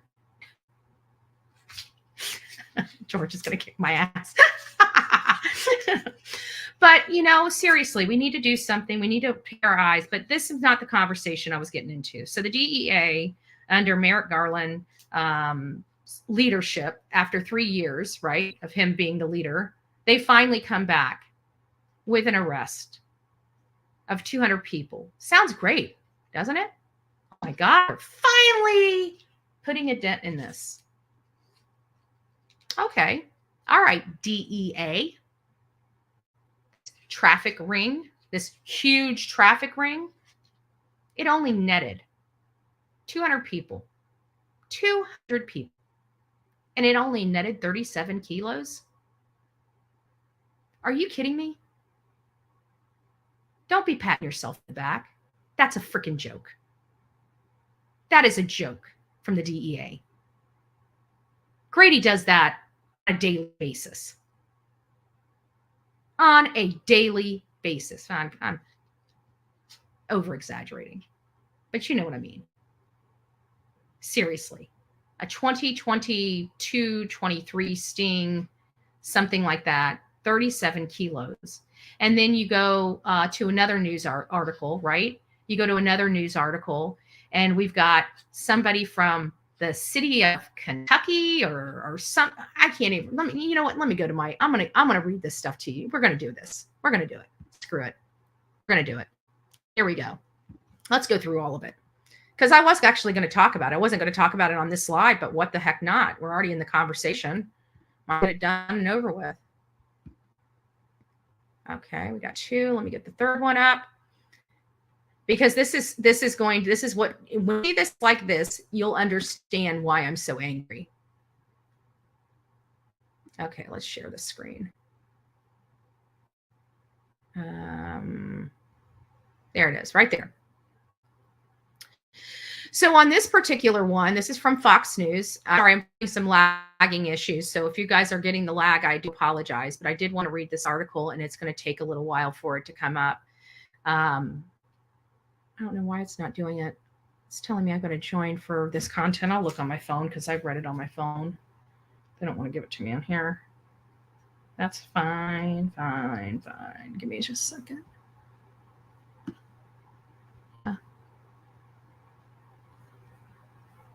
Let's listen.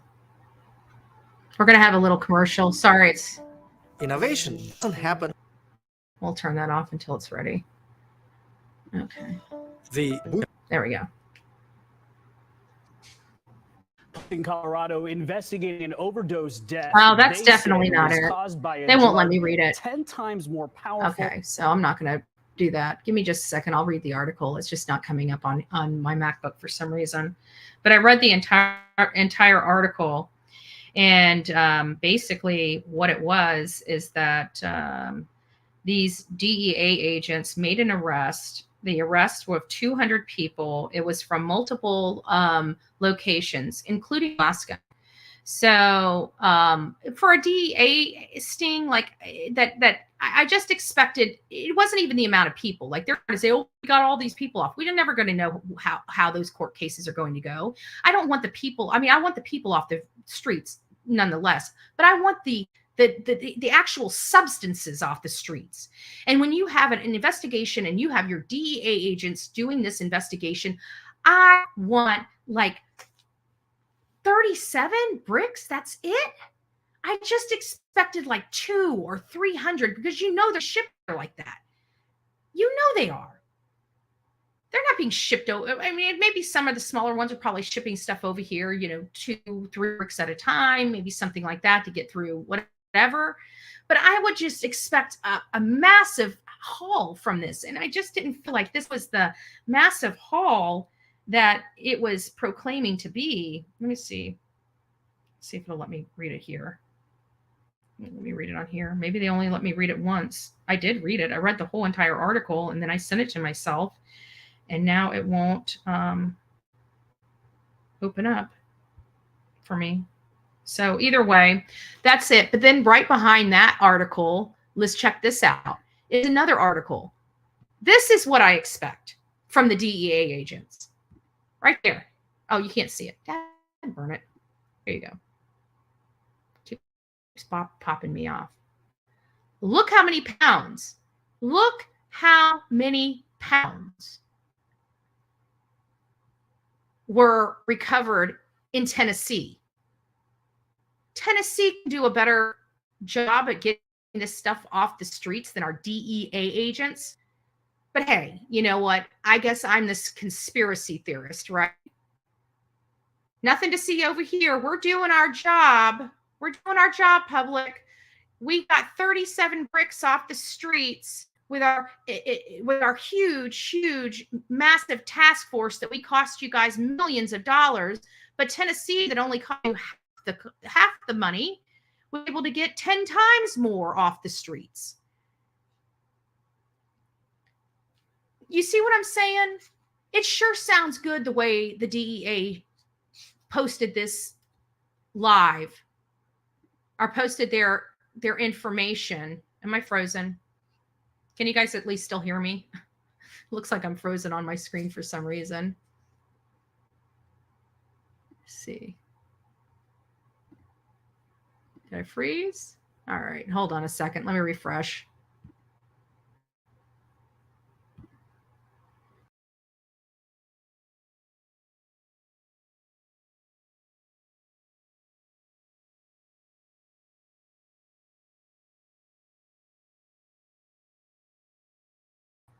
Okay, I'm back. Sorry about that. I was frozen. I don't know how much you guys were able to see, but I just have a problem with Tennessee having a more impactful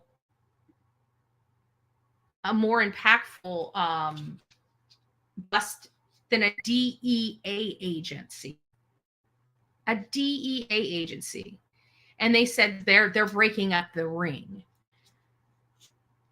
that funnels this stuff through here. Well, I think they got the wrong one. Because clearly Tennessee has a bigger stockpile than what they were able to take off the street. The DEA agents are actual drug enforcement agency. And they're touting it. When I saw that, I'm thinking, oh, good. When I went to read this article, guide, I won't lie to you.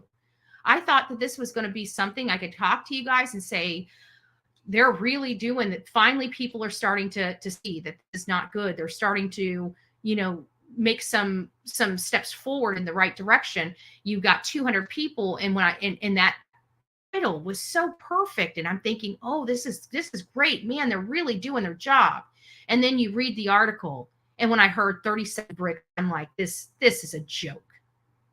This is a joke. This is a joke. DEA, 37 bricks. What did you do? Give them a heads up so they can make sure that they were gone?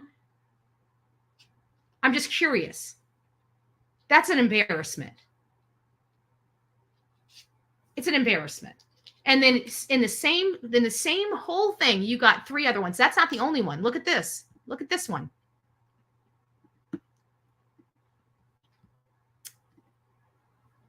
Look at this one. Drug investigation in Williamson County.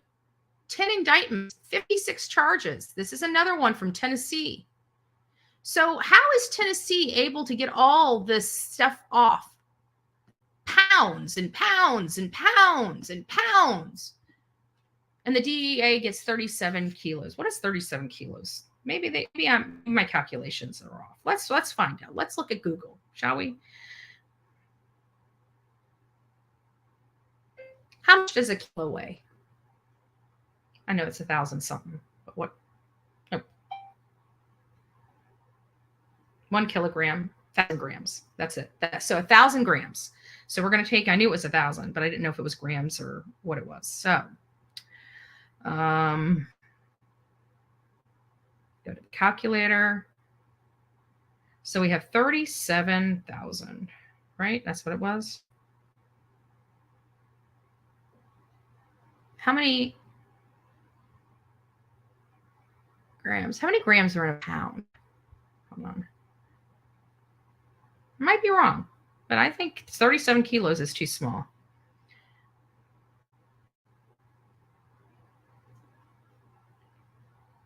How many grams in a pound? So you got almost 50. It's almost, I'm going to say it's 53.6. 53.6 if you round it up. It says, this is what they say a pound is. Can you guys see that? It says 53.592. So it's almost 543.6. So we're going to take that and divide that by that.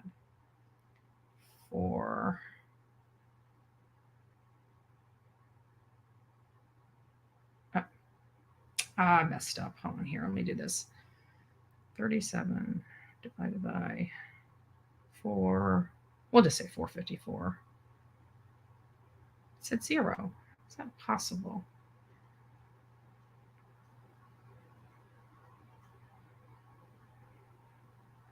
Can somebody do a simple calculation for me? Yeah, 81 pounds. They got 81 pounds. Something around there. So let me do this again. 37,000 divided by, we're going to say 450. What did we say a pound was? 450.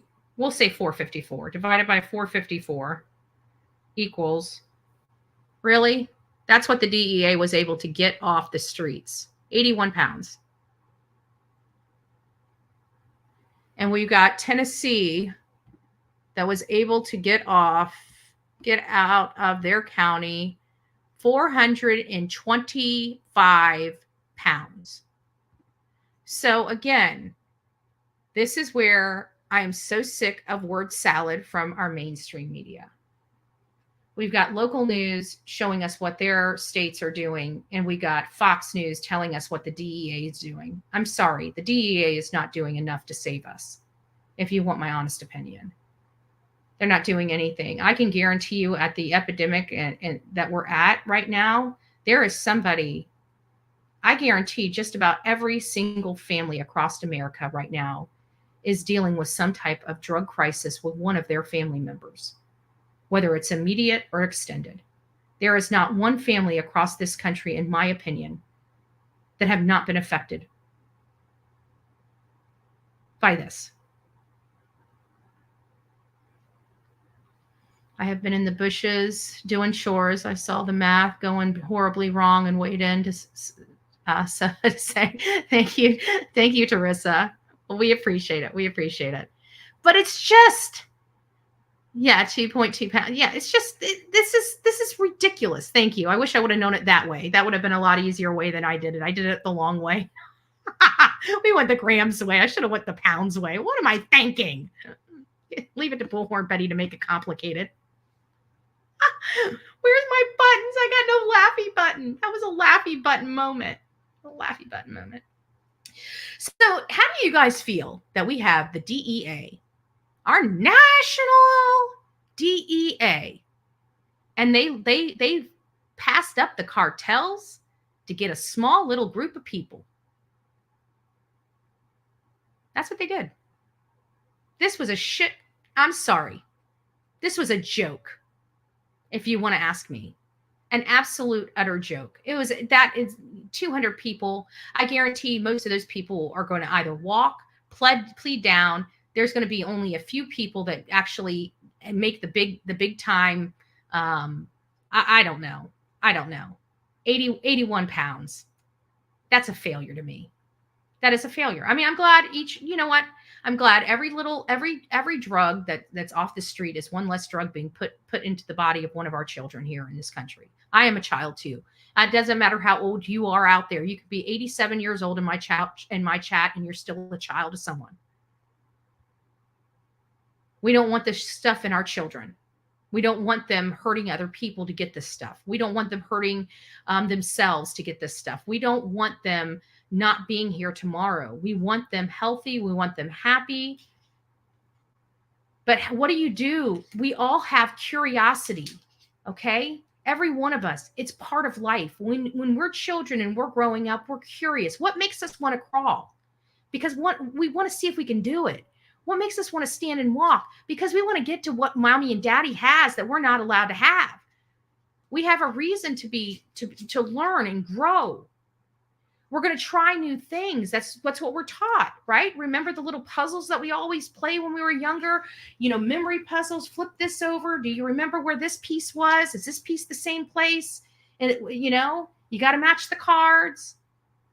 So we're taught to be curious. We're taught to try new things. We're taught to try new foods. We're taught to go new places. We're taught new things. This is a particular drug that the first time you try it, you're done or you're hooked. These people don't even know what they're doing before the damage is done. That's what people aren't understanding. These people are literally making sure in this stuff. Listen, this is how bad it's getting. I have a friend. She's an older friend. And I don't want to tell the story. I don't want to. It was two old women that were bitching at each other. It got a little heated. And one older lady, now we're talking about 60-plus-year-old women here, okay? So one old lady decided, and you guys aren't older ladies. I don't want to call you old ladies because you guys aren't old ladies, and I'm going to be right there with you and just right around the corner, a fart and a sneeze away, right? So I need to be kind. I'm already old as dirt, right? But these are older ladies. These are, post 60, okay? You're old ladies. And one of them decided to yap at the other one for driving too fast, which I don't know whether one was fighting too fast and the other said, you mind your own business. Well, this is my road. Next thing you know, car door comes open. One lady comes out. The two ladies are pecking back and forth, and one goes to take the camera and the other goes to grab the phone. Well, you can't do that, okay? You can't grab at somebody else's phone, okay? Unfortunately, it could be misconstrued as something else, okay? Long story short, it got blown out of proportion. And this one lady got on. She's on probation for like 6 months or something like that.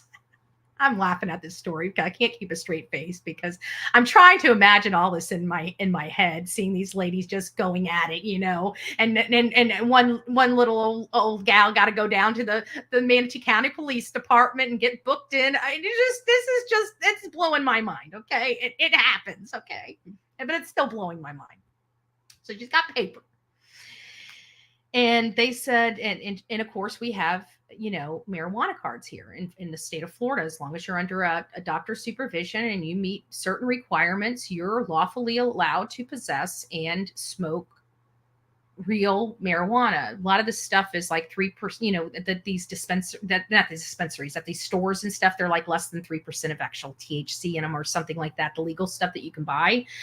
But this is the real stuff. You can order the real stuff from these dispensaries. And so she was like, she's not going, she doesn't know this lady, but the lady's like, well, listen, you're going to have to do this. And we're going to know if you're getting it off the streets because they lace everything in fit. That's what I said. I took a long way to get there. But the one thing that we are learning, that I have learned recently, is that this stuff is in everything now. They have mixed this stuff with they are trying to chemically depend everybody while our border is open, and I want to know why. I want to know why. That's what the probation officer said. They said that they can now urinalysis people to find out whether or not they're going through the dispensaries or not by what's in the stuff on the street. I was floored. I was absolutely floored.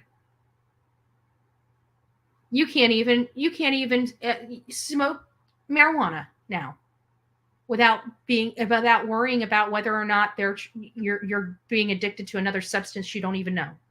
That's scary for me.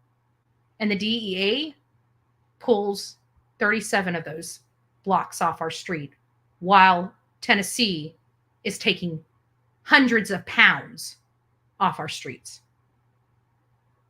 I'm sorry, I've got a problem with that.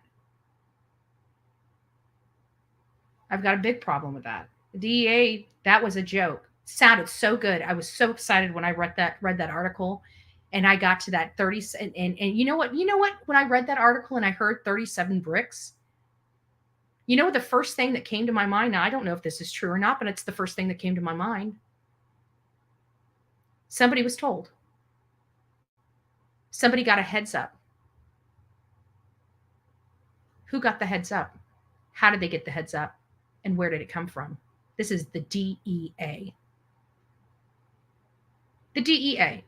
You're not supposed to have leaks. But that is not a pat on the back in my book. Thank you for getting some drugs off the street. It should have been better.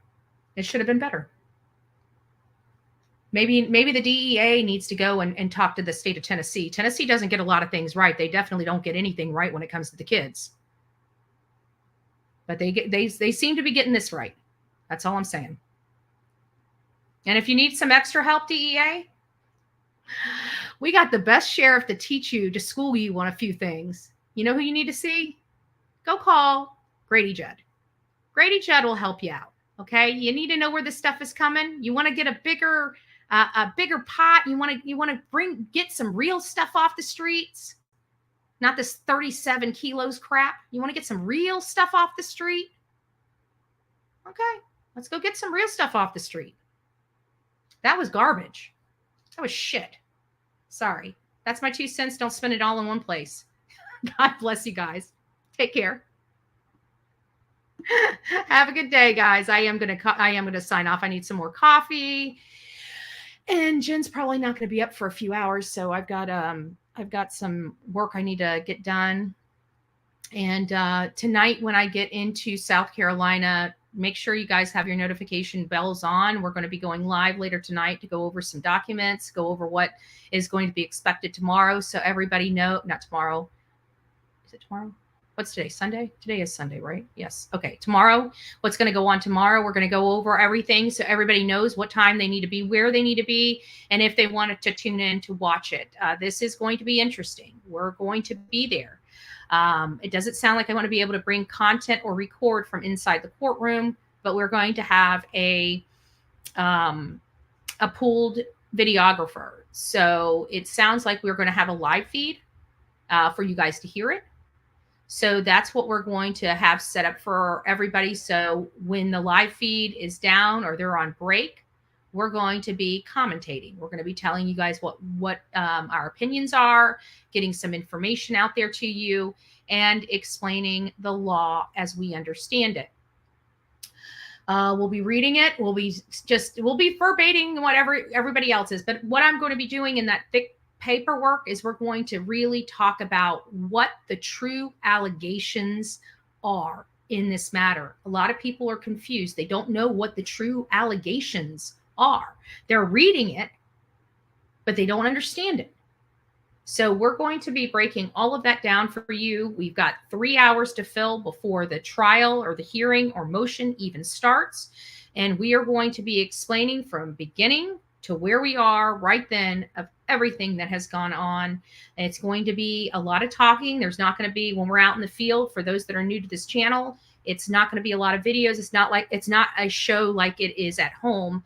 This is real life. It just is what it is, and we're out there from the beginning to the end. So if this lasts 10 hours today, we'll be out there 10 hours today. If it, or not today, tomorrow.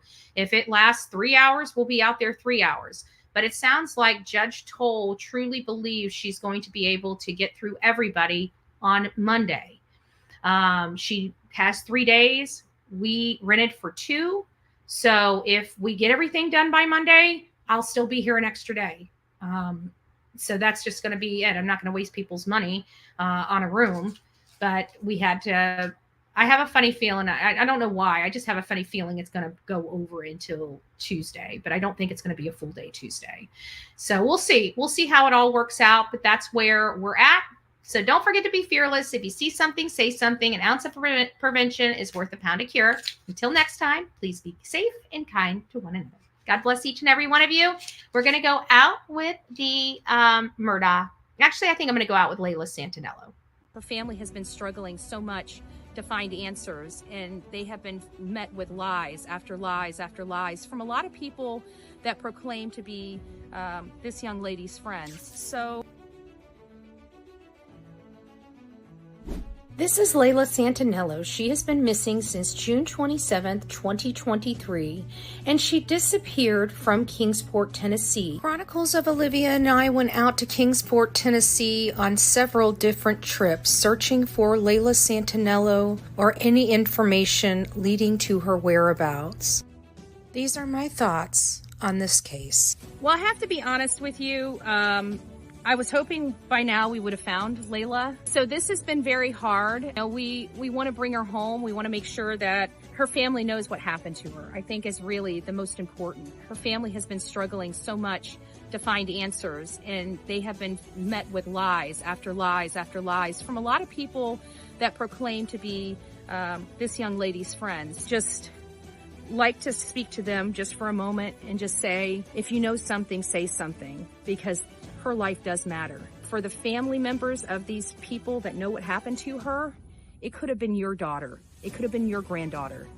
You need to ask them to stand up and speak up.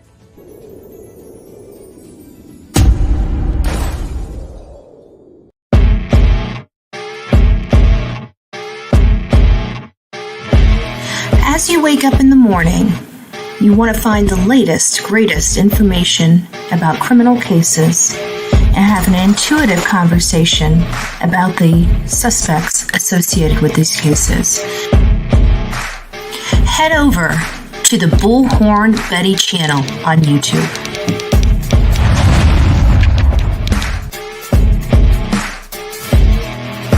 Get breaking news right here on the Bullhorn Betty channel. Welcome to the Bullhorn Betty Coffee Club. Enjoy your stay and enjoy your day.